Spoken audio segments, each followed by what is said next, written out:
Sumainyo ang Panginoon. Ang mabuting balita ng Panginoon ayon kay San Juan.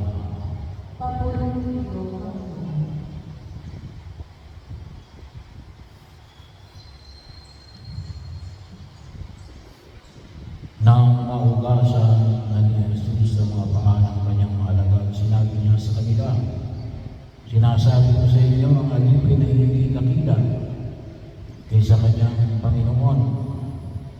Niyang sinugo ay sa nagsugo sa kanya.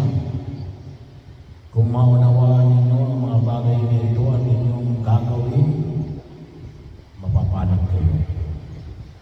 Hindi para sa inyong lahat ang sinasabi ko. Nakikilala ko ang aking mga hinilang.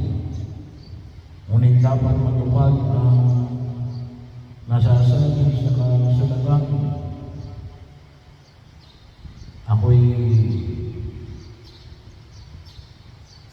pinagsaksilan ng taong pinakain ko. Sinasabi ko sa inyo bago pa mangyari upang kung ang mangyari na ay manali kayo na ako'y sinakuha. Tandaan ninyo, ang tumanggap sa sinugo ko'y tumatanggap sa akin. Ang tumatanggap sa akin ay tumatanggap sa nagsugo sa akin."